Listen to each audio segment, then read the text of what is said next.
আজকে আমাদের যে আলোচনার বিষয় সেটি হলো কারক ও বিভক্তি। এবার এই কারক এবং বিভক্তি জিনিসটা কি সেই বিষয়ে কিন্তু প্রথমে আমরা আলোচনা করব। তো আমরা এই কারকের যে প্রথমে ডেফিনেশন পাবো, সেখানে কি বলা হচ্ছে যে ক্রিয়ান্বয়ী কারকম। তাহলে এই যে ক্রিয়ান্বয়ী অর্থাৎ ক্রিয়া ও অন্বয়, এখানে লেখা আছে যে ক্রিয়ার সাথে যার অন্বয় অর্থাৎ সম্বন্ধ থাকে। তাহলে অন্বয় কথার অর্থ কি? যে অন্বয় কথার অর্থ হচ্ছে সম্বন্ধ। তাহলে তাকে কি বলা হচ্ছে? তাকে কারক বলা হচ্ছে। তাহলে ক্রিয়া কি হতে পারে? খাওয়া ক্রিয়া হতে পারে, পড়া ক্রিয়া হতে পারে, কোথাও যাওয়া ক্রিয়া হতে পারে। আমরা যদি বলি যে বালকঃ গচ্ছতি, তাহলে বালকটি যাচ্ছে। তাহলে গচ্ছতি, এই যে গম ধাতুরূপের যে রূপটি সেখানে আমরা দেখতে পাচ্ছি যে সেখানে যাওয়া ক্রিয়া বোঝাচ্ছে। তাহলে এই যে ক্রিয়ার সাথে, তাহলে এই যে ক্রিয়া বলছে ক্রিয়ান্বয়ী, তাহলে ক্রিয়ার সাথে অন্বয়, তাহলে ক্রিয়ার সাথে অন্বয় হচ্ছে। তাহলে কার অন্বয় হচ্ছে? না কর্তার অন্বয় হচ্ছে। কারণ হচ্ছে যে আমরা যদি বলি যে বালকটি যাচ্ছে, তাহলে যাওয়া ক্রিয়া তো বোঝাচ্ছে, কিন্তু কাকে ইন্ডিকেট করা হচ্ছে? বালকটিকে ইন্ডিকেট করা হচ্ছে। সেহেতু আমরা বলতে পারি যে বালকটির সঙ্গে ক্রিয়ার যে সম্পর্ক, তাহলে সেটাই আমরা কারক বলছি। তাহলে ক্রিয়ার সাথে যে কর্তার যে একটা ডাইরেক্ট সম্পর্ক সেটা কিন্তু থাকতে হবে, না হলে কিন্তু সেটাকে আমরা কারক বলতে পারবো না। এবার এইখানে দেখুন প্রথমেই দেওয়া আছে যে উদাহরণ দেওয়া আছে, যথা কি নৃপঃ तीर्थक्षेत्रे कोशात् सहस्तेन दरिद्राय धनं ददाति। এবার বিষয়টা হচ্ছে কি যে এখানে দেখুন যে সবগুলোর যে 6টি পদের এখানে কিন্তু অন্বয় করা হয়েছে। কি কি? এই যে কর্তা, আমরা যে কারক বলছি, তাই তো, মানে কারক আমরা কয় প্রকার বলবো? 6 প্রকার কারক। কর্তৃকারক, কর্মকারক, করণকারক, সম্প্রদান কারক, অপাদান এবং অধিকরণ। এবার এখানে কিন্তু এই 6টারই ডেফিনেশন দেওয়া রয়েছে কীভাবে শর্টকাটে দেখুন। তাহলে কে প্রধান? এখানে দেখুন প্রথমে দেওয়া আছে কি কহ দদাতি, কে দিচ্ছে। তাহলে কর্তায় কি হয়? কর্তায় প্রথমা হয়। এবার এই যে প্রথমা, দ্বিতীয়া, তৃতীয়া, এগুলো দেখবো, এগুলো বিভক্তি বলা হয়। সেজন্য কি 7টা বিভক্তি কিন্তু আমরা দেখবো। তখন নিচে দেওয়া আছে যে বিভক্তয় সপ্ত। তাহলে এই যে সপ্ত মানে হচ্ছে 7টা বিভক্তি কিন্তু আমরা দেখতে পাই। খুব প্রাথমিক জিনিস এগুলো আর কি। তাহলে কহ দদাতি না নৃপঃ দদাতি, রাজা দিচ্ছেন। কে না দদাতি না সহস্তে না, তার আগে কী আছে? কর্ম আছে, কিং দদাতি, তাই না? তাহলে প্রথমে দেখুন যে কী আছে? নৃপঃ, তাহলে রাজা, কি না কিং দদাতি না ধনং দদাতি, তাহলে এখানে কর্ম হচ্ছে, কি দিচ্ছে, তাহলে কর্মে দ্বিতীয়া। তাহলে ধনম। আর কে না দদাতি অর্থাৎ কিসের দ্বারা দিচ্ছে? না স্বহস্তে না, নিজের হাতের দ্বারা দিচ্ছে। কসময় দদাতি, কাকে দান করছে? না বলছে দরিদ্রায়, অর্থাৎ দরিদ্রদেরকে কী করছে, বা দরিদ্রকে এখানে কিন্তু দান করা হচ্ছে। কুতঃ দদাতি মানে কোথা থেকে দিচ্ছে, ঠিক আছে? তো সেখানে বলা হবে কোষাৎ, না কোষ থেকে দিচ্ছে, রাজকোষ থেকে রাজা দিচ্ছেন আর কি। কুত্র দদাতি, কোথায় দিচ্ছেন? না তীর্থক্ষেত্রে দিচ্ছে। তাহলে আমরা কিন্তু এখানে 6টা বিষয় পেলাম, যে কি এখানে কর্তৃ, এখানে কর্ম, করণ, সম্প্রদান, ঠিক আছে, অপাদান ও অধিকরণ, 6টা বিষয় কিন্তু আমরা পেলাম। তাহলে এরকম নিচে কি দেওয়া আছে যে এই রূপে দদাতি ক্রিয়াপদের সাথে মানে বাক্যস্থ অন্য 6টি পদের অন্বয় রয়েছে। তাহলে আমরা এখানে অন্বয় পেলাম, সম্পর্ক পেলাম, মানে প্রত্যেকটা জায়গায় আমরা সম্পর্ক পেলাম। কিন্তু মানে কিসের দ্বারা দিচ্ছে বা কে দিচ্ছে, কাকে দিচ্ছে, তাহলে কিন্তু এই দেওয়া ক্রিয়ার সাথে সবার দেখুন এই যে দদাতি বলছে, তাই তো, দদাতি।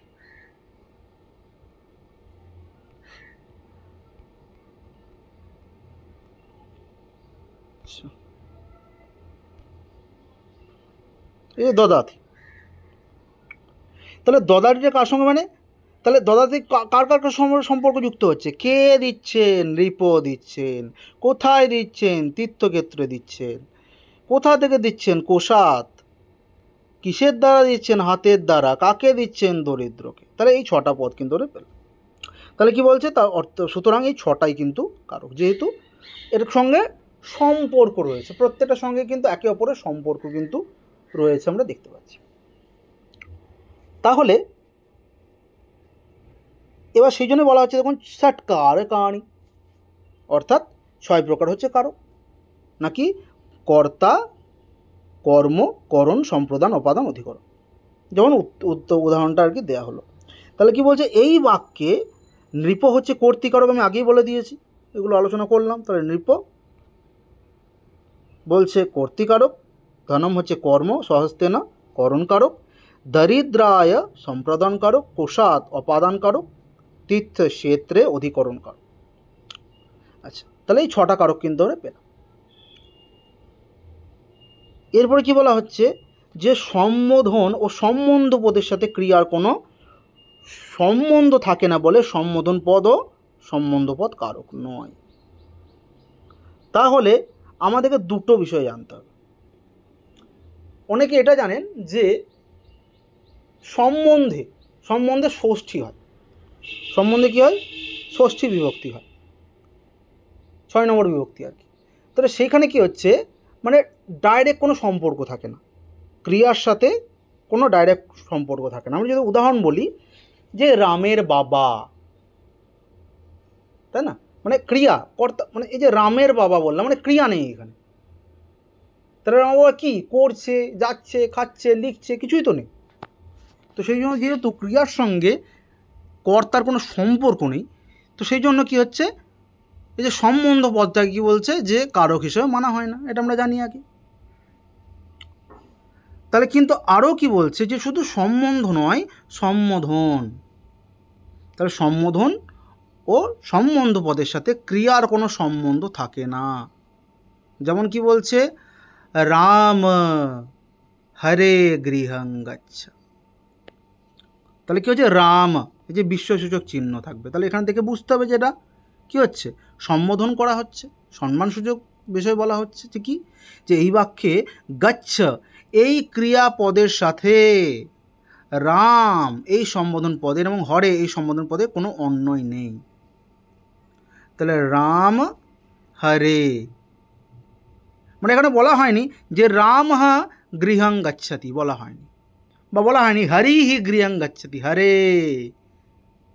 তাই না? তাহলে এখানে কী হচ্ছে? সম্বোধন বলা হচ্ছে। তাহলে সম্বোধনের সাথে কিন্তু মাথায় রাখতে হবে যে আমাদের কিন্তু ক্রিয়ার সঙ্গে কোনো সম্পর্ক থাকবে না। তাহলে দুটো পদ পেলাম, কি একটা হচ্ছে সম্বোধন পদ, আর একটা হচ্ছে কি? সম্বন্ধ পদ। তাহলে এই দুটোতে কী হচ্ছে? কারকের সঙ্গে ডাইরেক্ট কারক এটাকে মানা হবে না, এটা আলাদা পদ। ব্যাস, এটাই হচ্ছে বুঝতে হবে সকলকে। আচ্ছা, এরপর তখন চলে যাই, বলা হচ্ছে সংখ্যাকারকাদি বোধিয়ত্রী বিভক্তি। তাহলে বিভক্তি কাকে বলে? আমরা বললাম কি 7টা বিভক্তি বলেছি তো, যে প্রথমা, দ্বিতীয়া, তৃতীয়া, চতুর্থী, পঞ্চমী, ষষ্ঠী, সপ্তমী, 7টা বিভক্তি বলেছি। এবার এই 7টা বিভক্তিতে কি বলা হচ্ছে? যে যা দ্বারা প্রাতিপদিকের সংখ্যা, কারক ও সম্বন্ধ প্রভৃতি অর্থের বোধ হয় তাকে বিভক্তি বলা হয়। তাহলে বিভক্তি কাকে হচ্ছে? যে যার দ্বারা প্রাতিপদিকের, মানে একটা সংখ্যা বোঝাতে হতে পারে, ঠিক আছে, বা কারক বা সম্বন্ধ প্রবৃত্তির বোধ হচ্ছে। তাহলে প্রথমে উদাহরণের দিকে যায়, তাহলে বোঝা যাবে বিষয়টা। বলা হচ্ছে নরহা। তাহলে দেখুন আমরা যে নর, যে সব, যে নরহা, নরো, নরাহা, তাই না, নরম, নরো, নরান, এই যে শব্দরূপ আমরা পড়ছি, তাহলে এটা এক বচনে বলছি নরহা, নরো দ্বিবচনে, এইভাবে আমরা বোঝা যাচ্ছে, তাই না? যে তাহলে হচ্ছে কি? যে নরহ পদটা একটি মানুষ, নরো পদটা হচ্ছে দুটি মানুষ, এবং নরাহা এই পদটি হচ্ছে অধিক মানুষ। তাহলে এটার বোধ হচ্ছে সংখ্যার বোধ হচ্ছে। তাহলে আর কি বলছে? কারক শব্দযোগে বিশেষ অর্থে। বলছে এই তিন প্রকার কারণে এই সব বিভক্তি প্রযুক্ত হয়ে থাকে। কি কি বলছে? কারকে, যেমন হচ্ছে চন্দ্রং পশ্য, নেত্রাভ্যাম পশ্যামহ, রামেণ রাবণ হতঃ, মানে তৃতীয়া করা হয়েছে এখানে, ঠিক আছে? মানে চন্দ্রং পশ্য দ্বিতীয় করেছে, আবার নেত্রাভ্যাম তৃতীয়া করেছে, রামেণ তৃতীয়া করেছে, ঠিক আছে? কারকের জন্য এটা হচ্ছে। শব্দযোগে কী কী শব্দযোগে হয়? এই যে বিনা শব্দযোগে হতে পারে, নমঃ শব্দযোগে হতে পারে, সহ শব্দযোগে হয়, তাই না? তাহলে কি বলছে? শিবায় নমঃ, পুত্রেণ সহ, শ্রমং বিনা ইত্যাদি। বিশেষ অর্থে কি হয়?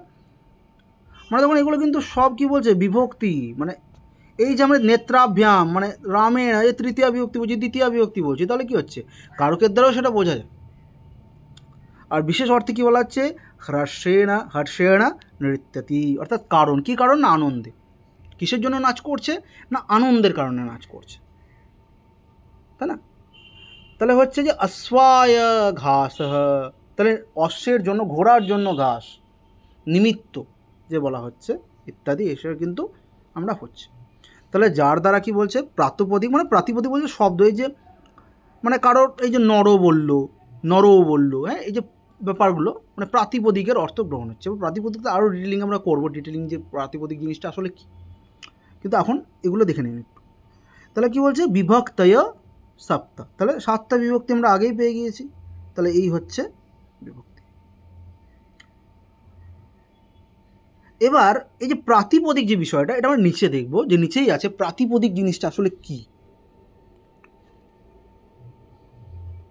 দেখুন প্রথমে রয়েছে যে অর্থবৎ ধাতুর প্রত্যয় প্রাতিপদিকম কৃত্যধীত সমাসাশ্চ, অর্থাৎ কি বলছে? যে ধাতু প্রত্যয় ভিন্ন অন্য বিশিষ্ট শব্দকে, মানে ধাতু মানে তার মধ্যে ধাতু থাকবে না, মানে ক্রিয়াপদ থাকবে না। ধাতু থাকবে না কথার অর্থ কী? যে তার যার মধ্যে ক্রিয়া থাকবে না, প্রত্যয় থাকবে না, তাহলে সেটা ছাড়া বিশিষ্ট শব্দকে কি বলছে? যে প্রাতিপদিক বলা হচ্ছে। এবার সব থেকে সহজ কথা বলে দিচ্ছি, পরে হয়তো দেখা যাবে আবার, কিন্তু আবার বলে দিচ্ছি যে সহজ কথায় যে প্রাতিপদিক কাকে বলবো? যে যেখানে ক্রিয়াপদ থাকবে না, ঠিক আছে? যেখানে কোনো ক্রিয়াপদই থাকবে না, সেটাকে আমরা বলবো কি? প্রাতিপদিকজাত শব্দ। তাহলে আমাদের কাছে কী হয়? সরলীকরণ হয়ে যায় বিষয়টা। তাহলে এখানে বলা হচ্ছে নিচে যে কৃত প্রত্যয়ান্ত, তদ্ধিত প্রত্যয়ান্ত এবং সমাস নিষ্পন্ন শব্দও প্রাতিপদিক। তাহলে সেটা কি হচ্ছে? মানে বিভিন্ন শব্দও কিন্তু এখানে কি বলছে? যে কৃত তদ্ধিত সমাস নিষ্পন্ন শব্দও কিন্তু প্রাতিপদিক হতে পারে। আর প্রাতিপদিককে নাম বা লিঙ্গও বলে। তার প্রাতিপদিককে কি বলা হচ্ছে? নাম বলা হচ্ছে, প্রাতিপদিক নাম হিসেবেও বলা হচ্ছে, আবার কি তাকে লিঙ্গও বলা হয়। কারণ আমরা বুঝতে পারি যেটা পুংলিঙ্গে আছে না স্ত্রীলিঙ্গে আছে না নপুংসকে আছে, সেটা প্রাতিপদিক সূত্র আছে একটা, সেটা সেখানে আমরা কিন্তু বুঝতে পারবো বিষয়টা আরও। আর কি বলছে? প্রাতিপদিকের উত্তর সুবিভক্তি হয় এবং ধাতুর উত্তর তিং বিভক্তি হয়। যেমন ধাতু মানে হচ্ছে ক্রিয়াপদ, তাই না? আমরা কোনো শব্দরই আমরা রুট ওভার লিখি, এই যে রুট ওভার, তাই তো? রুট ওভার লিখে আমরা কি করলাম? যে ধরুন আমরা লিখলাম যে গম ধাতু, এই যে গম লিখলাম, তাহলে এটা তো একটা কী হলো? একটা ধাতু হলো, যেটা হচ্ছে ক্রিয়াপদকে বোঝাচ্ছে, তাই তো? আর প্রাতিপদিকের উত্তর হচ্ছে সুবিভক্তি হয়। দেখুন প্রাতিপদিক মানে হচ্ছে যে এখানে সুবিভক্তি বলতে শব্দরূপ, সু ও যশ যেটা পড়েছেন আর কি, এই যে 21টা বিভক্তি রয়েছে, মানে 7টাতে আর কি, 3 7 21, তো সেই বিষয়টা কিন্তু এখানে বলা হচ্ছে। তাহলে এই হচ্ছে প্রাথমিক একটা আলোচনা যে কারক আর বিভক্তি জিনিসটা কি। এবং আজকে আমরা যেটা বিষয়টা দেখব, আলোচনার বিষয়, যে আমরা সূত্র মাফিক কিন্তু একটু দেখব যে কর্তৃকারকের যে প্রথমা বিভক্তির কিছু সূত্র, যেখানে কি প্রত্যেকটা সূত্র আমরা কিন্তু পুঙ্খানুপুঙ্খভাবে আলোচনা করব যে সেখানে কি বলা হচ্ছে। তাহলে প্রথম সূত্র দেখুন কি রয়েছে? স্বতন্ত্র কর্তা। স্বতন্ত্র মানে কি? স্বাধীন, মানে যেখানে কর্তা নিজের স্বাধীনে কাজ করছে। মানে এখন হয়তো আমার মা আমাকে বলছে যে বাবু তুই বাজার থেকে আমার জন্য মাছ কিনে আন বা সবজি কিনে আন, মানে এই যে বলছে আমাকে পাঠাচ্ছে, তাহলে হচ্ছে এটা কিন্তু স্বতন্ত্র নয়, মানে আমি তো সেটা স্বাধীন নয়, মানে মা বলছে মায়ের আদেশে আমি যাচ্ছি, তাহলে এখানে কিন্তু স্বতন্ত্র কাজ করছে না, কিন্তু আমার কিছু খেতে ইচ্ছা করলো এবং আমি সেটা নিজেই যাচ্ছি বা নিজেই করছি। দেখবেন যে আগেকার দিনে কি হতো, যে একটা সন্তান সে কিন্তু খেলতে যেত, বা আমরাও খেলতে যেতাম ছোটোবেলায়, তখন কী হতো যে বাড়িতে বকাঝকা করতো, দুপুরবেলায় খেলতে যাস না, রোদের মধ্যে খেলতে যেতে হয় না, হ্যাঁ মাথা ঘুরবে, বা আমাদের কোনো সময় কী করা হতো, মানে লক করে রেখে দেওয়া হতো বাড়িতে, যে না দুপুরবেলায় বেরোনো যাবে না। কিন্তু এখন কী হয়েছে, আমরা ফোনের অ্যাডিকশান এমনভাবে পড়ে গিয়েছি, বাচ্চারাও পড়ে গেছে এমন, যে তাদেরকে বলে যে না ফোনটা না দেখে তুই বাইরে খেলতে যা। তো এই রকম কিন্তু এখন বর্তমানে কিন্তু এই কালচারটা চলছে। তো এই যে স্বতন্ত্র মানে হচ্ছে জোর করে পাঠানো, সেটা স্বতন্ত্র নয়, নিজের স্বেচ্ছায় যাচ্ছে মানে স্বতন্ত্র। তাহলে স্বতন্ত্র কর্তা এখানে কী দেওয়া আছে, যে নিজে ক্রিয়া সম্পাদন করে তাকে কর্তৃকারক বলে। যেমন কি বলছে, যে বালকঃ চন্দ্রং পশ্যতি, তাহলে বালকটিকে কেউ বলছে না যে বাবা তুমি চাঁদটা দেখো, তাই না? যদি হতো যে মাতা পুত্রং চন্দ্রং দর্শয়তি, মানে মা শিশুকে কি করছেন, পুত্রকে কি করছেন, চাঁদ দেখাচ্ছেন, যে ওই দেখো চাঁদ মামা, ছোটোবেলা বলতো না যে ওই দেখো চাঁদ মামা টিপ দিয়ে যায়, এই যে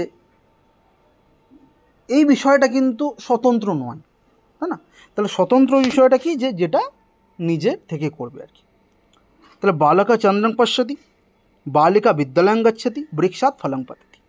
তাহলে বালকটি কী হচ্ছে, চাঁদ দেখছে, বালিকা বিদ্যালয়ং গচ্ছতি, নিজের ইচ্ছায় কী হচ্ছে, বিদ্যালয়ে যাচ্ছে, এবং বৃক্ষাৎ ফলং পাততি, অর্থাৎ বৃক্ষ থেকে কী করছেন, ফল কি হচ্ছে, পতিত হচ্ছে, পড়ে যাচ্ছে। তাহলে এটাও কিন্তু মানে গাছ যখন ভার বহন করতে পারছে না তখন সেটা কী হচ্ছে, পড়ে যাচ্ছে। তাহলে স্বতন্ত্র কর্তা হলো। এবার সূত্র তাহলে যদি বলে যে বালকা চন্দ্রং পশ্যতি, বালকের তলায় দাগ, তাহলে আপনারা কী বলুন, স্বতন্ত্র কর্তা। সূত্র অনুসারে কী হয়েছে, এখানে কর্তৃকারক হয়েছে, কর্তৃকারকে প্রথমা বিভক্তি হয়েছে, এরকম বলতে হবে। এবার এই স্বতন্ত্র কর্তার মধ্যে একটা দেখুন ছোট সূত্র লুকিয়ে আছে, কি যে তৎ প্রয়োজক হেতুশ্চ। এবার হচ্ছে একটা হচ্ছে একটা জিনিস মাথায় রাখবেন, একটা হচ্ছে প্রযোজ্য কর্তা, একটা হচ্ছে প্রযোজক কর্তা, দুটো কর্তা হয়, একটা হচ্ছে প্রযোজ্য কর্তা আর একটা হচ্ছে কি প্রযোজক কর্তা। তাহলে প্রযোজ্য কর্তা কাকে বলবো, যে নিজে করছে, মানে আপনি যখন নিজে করবেন তখন আপনি প্রযোজ্য কর্তা, মানে নিজেকেই প্রযোজিত করছেন, নিজেকেই করতে বলছেন। আর একটা কি, যে প্রযোজ্য। আর প্রয়োজক মানে প্রয়োজক মনে হচ্ছে কাউকে কেউ করাচ্ছে। যেমন এখানে দেওয়া আছে, যে ব্যক্তি কর্তার প্রযোজক, অর্থাৎ যে ব্যক্তি কর্তাকে কোনো কাজ করতে প্রবর্তিত করেন, তাও কর্তৃকারক, কিন্তু সেটা কী হবে, সেটা প্রযোজক ক্ষেত্রে হবে, প্রযোজ্য ক্ষেত্রে হবে না। মানে যদি উদাহরণ বলে যে এখানে কোন কর্তা প্রয়োগ হয়েছে, যদি বলে যে ধরুন নিচে উদাহরণটা দিয়ে দিলে, বললো যে কি পিতা পুত্রং বিদ্যালয়ে গময়তি, তাহলে গমায়াতি, তাহলে পিতা পুত্র কী করছেন, বিদ্যালয়ে পাঠাচ্ছেন, তাহলে কিন্তু পিতা পাঠাচ্ছেন, কার্য প্রবৃত্ত করছে কে, কিন্তু এইখানে যদি বলে যে এখানে কোন কর্তা প্রযুক্ত হয়েছে, প্রযোজ্য কর্তা না প্রযোজক কর্তা, তাহলে কিন্তু প্রযোজক কর্তা বলতে হবে, এটা কিন্তু মাথায় রাখতে হবে। ঠিক আছে, তাহলে বলা হচ্ছে যে ব্যক্তি কর্তার প্রযোজক, অর্থাৎ যে ব্যক্তি কর্তাকে কোনো কার্য করতে প্রবর্তিত করে, মানে আমি ধরুন বাড়িতে রয়েছি, আমি হয়তো আমার ভাইকে বলছি যে এক গ্লাস জল নিয়ে আয় তো, এই যে জল নিয়ে আসার কথা বলছি, তাহলে আমি হচ্ছে কি প্রযোজক কর্তা, আমি করাচ্ছি ওকে দিয়ে কাজটা, আমি নিজে কিন্তু জল খেতে যাচ্ছি না। আচ্ছা, তাহলে বলা হচ্ছে যে এরূপ কর্তাকে প্রযোজক কর্তা বা হেতু কর্তাও বলা হয়। তাহলে প্রযোজক কর্তার আরেকটা নাম কি, হেতু কর্তা। তাহলে এখানে বলছে দেখুন যে প্রভু ভৃত্যেন কার্যং কারয়তি, তাহলে প্রভু কী করছেন, তার ভৃত্যকে দিয়ে, তার কর্মচারীকে দিয়ে কী করছেন, কাজটা করিয়ে নিচ্ছেন। তাহলে এখানে কি প্রভু কী করছেন, এখানে আমাদের প্রযোজক কর্তা। তারপরে হচ্ছে পিতা পুত্রং বিদ্যালয়ং গময়তি, এটা আগেই বললাম যে পিতা কী করছেন, পুত্রকে বিদ্যালয়ে কিন্তু প্রেরণ করছেন, পাঠাচ্ছেন। स्वतंत्रकर्ता। আচ্ছা, এই ভিডিওটা যখন আপনারা দেখবেন, যদি কোথাও ডাউট থাকে, যেহেতু এটা রেকর্ড করে রাখছি, হ্যাঁ, এটা অনলাইন ক্লাস তো নয়, তো অনলাইনে এক দুটো যখন ক্লাস হবে মাঝে মধ্যে, যখন সেইগুলোর ক্ষেত্রে হয়তো ডাইরেক্ট জিজ্ঞেস করছেন, কিন্তু কোনো ডাউট থাকলে ভিডিওটা দেখার পর পাশে পাশে খাতায় লিখে রাখবেন, এবং সেই গ্রুপে আপনারা কিন্তু জানতে পারেন যে এই জায়গায় আমার ডাউট আছে, আমি সেগুলো ক্লিয়ার করে দেওয়ার চেষ্টা করি। আচ্ছা, এরপরে দেখুন প্রাতিপদিকার্থ মাত্রে প্রথমা। তাহলে কি বলছে যে প্রাতিপদিকার্থে মাত্রে প্রথমা। এবার কোথাও সূত্র পাবেন কি প্রাতিপদিকার্থে লিঙ্গ পরিমাণ বচন মাত্রে প্রথমা, পাণিনির বইয়ে পাবেন, ঠিক আছে, পাণিনিয়ম যে বইটা আর কি, সে পাণিনিয়ম বইয়ে আপনি কিন্তু এরকম পাবেন যে কি প্রাতিপদিকার্থে লিঙ্গ, হ্যাঁ না, লিঙ্গ শব্দটা পাবেন, পরিমাণ শব্দটা পাবেন, বচন শব্দটা পাবেন, তাহলে এগুলো কিন্তু পাবেন। তাহলে প্রাতিপদিকার্থে লিঙ্গ পরিমাণ বচন মাত্র প্রথমা এরকম পাবেন। কিন্তু এখানে দেখুন যে কি প্রাতিপদিকার্থ মাত্র প্রথমা, অর্থাৎ যে স্থলে ক্রিয়াপদ থাকে না। দেখুন, তাহলে আগেই বলেছি আমি যে প্রাতিপদিক মানে যে ক্রিয়াপদের ব্যবহার থাকবে না, কেবল প্রাতিপদিকার অর্থ বোঝানোর নিমিত্ত শব্দ প্রয়োগ করা হয়। মানে তাহলে প্রাতিপদিক হচ্ছে এমন একটা শব্দ যেখানে ক্রিয়াপদ থাকে না, তাহলে সেখানে শব্দের উত্তর প্রথমা হয়, ঠিক আছে। তাহলে এখানে প্রাতিপদিকার্থ, তাহলে এখানে যে কৃষ্ণঃ শ্রীহি জ্ঞানম এক দ্বৌ ত্রয় উচ্চৈ নিচৈ, এরকম কিন্তু বিষয়গুলো রয়েছে। আচ্ছা, তাহলে এখানে দেখুন প্রাতিপদিক পাচ্ছি। এবার যদি আমরা লিঙ্গ বলি, আমি লিঙ্গ এখান থেকে বলে দিচ্ছি আর কি। তাহলে কৃষ্ণঃ, তাহলে কৃষ্ণটা আমরা কী পাচ্ছি, পুংলিঙ্গে পাচ্ছি, তাই না। শ্রী, দেখুন শ্রীটা স্ত্রীলিঙ্গ পাচ্ছি, জ্ঞানম নপুংসকে পাচ্ছি, তাহলে লিঙ্গ ভেদ হচ্ছে, লিঙ্গটা বুঝতে পারছি, তাই না। তাহলে প্রাতিপদিকার্থ লিঙ্গ। এবার পরিমাণও বোঝাচ্ছে, দেখুন যে কতটা পরিমাণ, তাহলে কৃষ্ণ তো একটা, বা এখানে আছে যে এক দ্বৌ ত্রয় মানে কতটা পরিমাণ, একজন দুজন না, যেমন হচ্ছে পরিমাণে একটা উদাহরণ রয়েছে পাণিনিতে, দেখবেন আমি সবই পাঠাবো। এই পিডিএফটা থেকে পড়াচ্ছি, মানে হচ্ছে এই পিডিএফটা শুধু যাবে তার নয়, অন্য পিডিএফ কিন্তু মাঝে মধ্যে আমি পাঠিয়ে দেবো, মানে ওইগুলো একটু দেখবেন, কেন পুঙ্খানুপুঙ্খ আলোচনাটাই দরকার এবং সবগুলো কিন্তু খুঁটিনাটি পড়তে হয়। তাহলে সেখানে দ্রোণব্রীহি, তাহলে দ্রোণব্রীহি মানে যে ধান, ব্রীহি মানে হচ্ছে ধান, দ্রোণ মানে হচ্ছে পরিমাণ, তাহলে এত পরিমাণ ধান।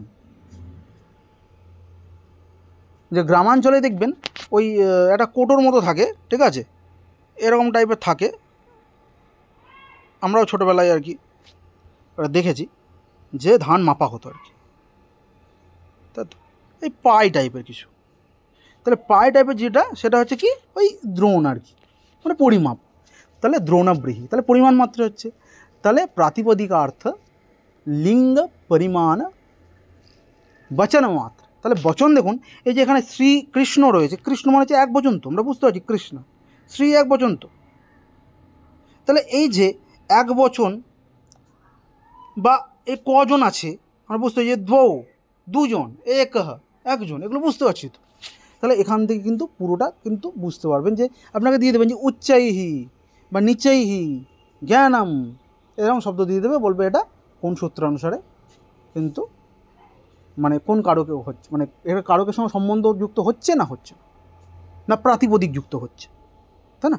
কারণ প্রাতিপদিক মানেই কী হবে, প্রাতিপদিক মানে হচ্ছে কিন্তু ক্রিয়া থাকবে না, শুধু শব্দটা কিন্তু থাকবে, এটা মাথায় রাখতে। আচ্ছা, এরপর সূত্রতে চলে যাই। বলছে অভিহিতে কর্তরি কর্মণি চ, তাহলে অভিহিতে কর্তরি কর্মণি চ, এখন লেখা আছে কি উক্ত কর্তায় উক্ত কর্মে প্রাতিপদিকার্থে প্রথমা বিভক্তি হয়। আচ্ছা, একটা কনসেপ্ট আপনাকে বলে দিই, সবাইকে বলে দিই, যে এই যে উক্ত কর্ম, উক্ত কর্তা, অনুক্ত কর্ম, অনুক্ত কর্তা, এই বিষয়গুলো কিন্তু বাচ্য পরিবর্তনের সময় ডিটেলস পড়াবো যদিও, কিন্তু তাও এখন টাচ করে রাখছি একটু, যে উক্ত কর্তা মানে ধরুন আমি বলছি যে রাম শব্দ পাচ্ছি, তাহলে রামঃ রামো রামাঃ, তাই তো, রামম রামো রামান, রামেন রামাভ্যাম রামাইহি, এরকম তো আমরা রূপ পাচ্ছি। তাহলে রাম শব্দটা আমরা কী পাচ্ছি, যে প্রথমার এক বচন, এবার এই যে প্রথমা মানে কর্তায় তো প্রথমা হয় আমরা জানি, তাহলে কর্তা রয়েছে এখানে, মানে কর্তা ধর্ম কি, কর্তার ধর্ম হচ্ছে প্রথমাতে থাকা হচ্ছে কর্তার ধর্ম।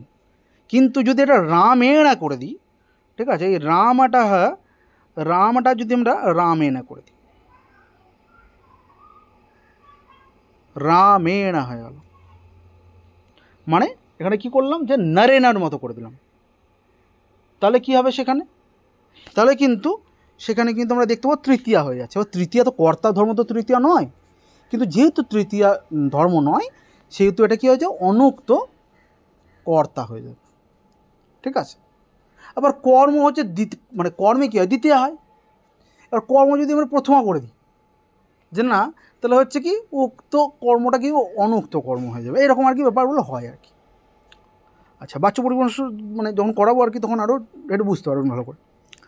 আচ্ছা, তাহলে কী হচ্ছে উক্ত কর্তায়, তাহলে উক্ত কর্তায় মানে কি প্রথমা বিভক্তির কর্তায়, উক্ত কর্মে প্রাতিপদিকার্থে প্রথমা বিভক্তি হয়।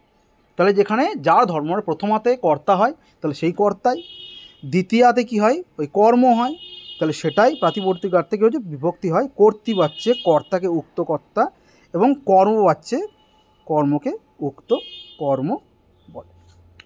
বলছে বালকঃ চন্দ্রং পশ্যতি, তাহলে বালকটি কী করছে, চাঁদ দেখছেন, ঠিক আছে। শিশু হাসতি, শিশুটি হাসছে। গৌ শব্দায়তে, গরু কী করছে, শব্দ করছে। পুষ্পং শোভতে, পুষ্প শোভা পাচ্ছে, ফুল শোভা পাচ্ছে, তাই না। এই যে উদাহরণগুলো রয়েছে, তাহলে এইগুলো কি বলছে যে এই উক্ত কর্তার দিকে আমরা যেমন দেখছি শিশু হাসতি, তাই না, চন্দ্রং পশ্যতি, তেমন কি হচ্ছে যে কর্মতেও কিন্তু কর্মবাচ্যের ক্ষেত্রেও কিন্তু এখানে প্রযুক্ত হচ্ছে। এবার একটা জিনিস মাথায় রাখতে হবে, কিছু কিছু জায়গায় যদিও এটা ব্যতিক্রম রয়েছে কিন্তু বেশিরভাগ ক্ষেত্রে কি হয় যে এই যে সব মানে আপনার ধাতুরূপটা দেখবেন না, সেটা আত্মনেপদী হয়ে যায়। মানে এই যে উক্ত কর্ম যেটা বিষয়টা রয়েছে, মানে এখানে কি বলা হয়েছে যে গো শব্দায়তে, তাহলে গো শব্দায়তি বলা হয়নি, তাই না। বা মানে এই কিছু কিছু এই রূপগুলো কি হয় যে কর্মবাচ্য রূপগুলো কি হয়ে যায় যে মানে সৌভাতে, মানে আত্মনেপদী রূপগুলোই চলে আর কি, ঠিক আছে, এটা মাথায় রাখতে হবে। তাহলে অভিহিতে কর্তারি কর্মণি চা, তাহলে এটার মানে কি যে উক্ত কর্তায় এবং উক্ত কর্মে প্রাতিপদিকার্থে প্রথমা বিভক্তি হয়। এবং পরেরটা যেটা বলা হচ্ছে কর্তৃবাচ্যে কর্তাকে উক্ত কর্তা এবং কর্মবাচ্যে কর্মকে উক্ত কর্ম বলা হয়। আচ্ছা, এরপরে দেখুন রয়েছে সম্বোধনে চা, তাহলে বলছে সম্বোধনে প্রথমা বিভক্তি হয়। তাহলে যেখানে এগুলো মানে না জানলে হবে, কিন্তু দেখবেন যে যেটা কি হচ্ছে যে আমরা বিস্ময়সূচক চিহ্ন থাকবে, যেখানে বিস্ময়সূচক চিহ্ন থাকবে সেটা হচ্ছে সম্বোধন, কাউকে আহ্বান করা হচ্ছে, সম্মানসূচক আহ্বান করা হচ্ছে, তাহলে সেখানে কি হচ্ছে সম্বোধন অর্থে প্রযুক্ত হয় বা সম্বোধনে প্রথমা বিভক্তি হয়। এবার আমি এটা কেন বলছি না যে সম্বোধনে কর্তৃকারকে প্রথমা বিভক্তি হয়, শুধু কি বললাম যে শুধু প্রথমা বিভক্তি হয় বললাম, দেখুন কর্তৃকারকে প্রথমা বিভক্ত হয় আমি বলিনি, কারণ আমরা আগেই পড়েছি যে সম্বন্ধ এবং সম্বোধন ডাইরেক্ট কারকের সাথে সম্পর্কযুক্ত নয়, তাই না। তো সেই যেহেতু এখানে সম্বোধন ডাইরেক্ট সম্পর্কযুক্ত নয়, সেহেতু এখানে কিন্তু ডাইরেক্ট কারক বলা হলো না, বলা হলো বিভক্তি হয়েছে, প্রথমা বিভক্তি হয়েছে। আচ্ছা, আরেকটা আজকে সূত্র আছে, এটা পরে আজকে আমরা শেষ করব, সেটা হচ্ছে কচিন নিপাতেনা ভিধানম। এবার কচিন নিপাতেনা ভিধানম বলছে কোনো কোনো স্থানে নিপাত বা স্থলে নিপাত, নিপাত মানে যখন ব্যারেট লেখা আছে অব্যয়, তাহলে অব্যয়টা জানেন যে কী হয়, অব্যয় হচ্ছে সেটা অতীতকাল হোক, বর্তমানকাল হোক বা ভবিষ্যৎকাল হোক, কোনো যে শব্দ প্রয়োগ করেন, অনুবাদ করেন বা যে কোনো ক্ষেত্রে সেটা চেঞ্জ হয় না, সেটা অব্যয় কিন্তু সবসময় সমান থাকে, এটা হচ্ছে অব্যয়ের অর্থ। তো কি বলছে যে সেরকমই যে কোনো স্থলে নিপাত অব্যয় দ্বারা কর্মকারকের অর্থ উক্ত হয়, তাহলে এর দ্বারা কি বলছে কর্মকারকের অর্থ কী হয়ে যায়, উক্ত হয়ে যায়, এবং এই জন্য ওইরূপ কর্মকারকে প্রাতিপদিকার্থে প্রথমা হয়। আর ইতি, ইতি মানে হচ্ছে না, মানে এই নামে, মানে আমরা পড়ি না যে দশরথ নামে একজন রাজা ছিলেন, আমরা জানতে পারি। তাহলে ইতি, তাহলে ইতিটাও কী হচ্ছে, যে আমরা ভূতকালে যে ব্যবহার করা হচ্ছে, কিন্তু ইতি শব্দের কিন্তু চেঞ্জিং হচ্ছে না, ঠিক আছে। বা সাম্প্রতম মানে উচিত অর্থে, অসম্প্রতম মানে হচ্ছে অনুচিত অর্থে, যেটা করণীয় নয়, মানে একটা হচ্ছে কি করণীয়, একটা কি হচ্ছে করণীয় নয়। আর কি বলছে, এই তিনটি অব্যয় দ্বারাই উহা উক্ত হয়। তাহলে তিনটে অব্যয় দ্বারাই কি উক্ত হচ্ছে, কি অব্যয় না, বলছে ইতি, সাম্প্রতম আর অসাম্প্রতম। তাহলে এই তিনটের দ্বারাই কি হচ্ছে, এই যে প্রাতিপদিক অর্থে কর্মকারকে প্রথমা বিভক্তি হচ্ছে, এটা কিন্তু উক্ত হচ্ছে। আর কি বলছে, যে অন্য অব্যয়যোগে সেটা দৃষ্ট হয় না। তাহলে অন্য অব্যয়যোগে কিন্তু সেটা হয় না, ঠিক আছে। সর্বে শতক্রতুং দেবরাজ ইতি আচক্ষতে, এখানে ইতি না থাকলে দেবরাজম এরূপ হতো।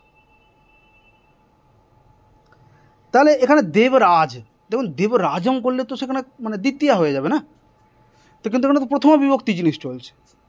তাহলে বলছে এখানে লিখে দেওয়া হয়েছে যে ইতি আছে বলেই কিন্তু এটা কিন্তু দৃষ্ট হচ্ছে না, নাহলে কিন্তু দেবরাজম পদটা হতো, সেটা বলে দেওয়া হয়েছে। বৃক্ষোপি সংবর্ধ স্বয়ং চেত্তুম সাম্প্রতম। তাহলে এখানে অসাম্প্রতম না থাকলে বৃক্ষ মানে এখানে সন্ধিযুক্ত আছে বলে কি হচ্ছে, চেত্তুম অসাম্প্রতম হবে আর কি। এরূপ ক্রমাদুং নারদ ইত্যাবধি বোধি স্বাহা ইত্যাদি। এবার দেখুন সহজভাবে আমরা বুঝি, এখানে তো অনেক কিছুই দেওয়া আছে, লেখা রয়েছে, কিন্তু সহজ কথার অর্থ কি, যে এই যে সূত্রটা বলছে যে কচি নিপাতেনা, মানে কোনো কী হচ্ছে কিছু নিপাতের দ্বারা যেটা অভিধান হয়, মানে অভীষ্ট হয়, অভীষ্ট মানে কি সিদ্ধ হয়, কী সিদ্ধ হয়, প্রথমা বিভক্তি সিদ্ধ হয়। তাহলে প্রথমা বিভক্তি কী সিদ্ধ বলছে, যে তিনটে অব্যয় আছে, কী একটা হচ্ছে ইতি, একটা হচ্ছে সাম্প্রতম, একটা হচ্ছে অসাম্প্রতম। এটা মাথায় রাখবেন, যে আর কিছু মাথায় রাখার দরকার নেই, যে কি একটা ইতি, একটা সাম্প্রতম, একটা অসাম্প্রতম। তাহলে এই তিনটের যোগেই কি হচ্ছে, যে এই সূত্রানুসারে আমরা কি বলবো, যে আমরা কিন্তু প্রথমা বিভক্তি রূপটা কিন্তু দেখতে পাচ্ছি। তাহলে আমরা বলতে পারবো যে এখানে প্রাতিপদিকার্থ অর্থে এখানে কিন্তু কর্মকারকে প্রথমা বিভক্তি হয়েছে। এবার একটা বিষয় এখানে কি বলছে, যে কর্মকারকে প্রথমা বিভক্তি হয়েছে। এবার এটা একটা প্রশ্ন, বড় প্রশ্ন, যে কর্মকারকে প্রথমা বিভক্তি কী করে হয়, কর্মকারকে তো দ্বিতীয়া বিভক্তি হয়, আমরা সবাই জানি। কিন্তু এই একটা জিনিস আমি বলে রাখলাম আগে, যে উক্ত কর্ম আর অনুক্ত কর্ম বলে একটা বিষয় আছে। দেখুন যেটা উক্ত মানে আমরা যেটা জানি, কি জানি, যে কর্মে দ্বিতীয়া বিভক্তি হয়, তাই তো। এবার সেটা যদি প্রথমা বিভক্তি হয়, মানে কর্মকারকে যদি বলে প্রথমা বিভক্তি হচ্ছে, তাহলে অনুক্ত কর্মে কি হচ্ছে, সেটা কিন্তু প্রথমা বিভক্তি হচ্ছে, মানে যেটা যার গুণ নয় সে গুণটা চেঞ্জ করছে, দেখুন, তাহলে সেটা অনুক্ত হয়ে যাচ্ছে, মানে ও কিন্তু ওই ধর্মটা ওটা থেকে করছে না, মানে দ্বিতীয় বিভক্তি থেকে করছে না, সেটা কিন্তু প্রথমা বিভক্তিতে গিয়ে করছে, ঠিক আছে। মানে এখন আমরা যদি বলি, একটা সহজ উদাহরণ দিই, যে একটা মানে কোনো একজন সিদ্ধ ব্যক্তি, সিদ্ধ পুরুষ, যিনি হচ্ছেন যে তার শান্তভাবে তিনি থাকেন, এবং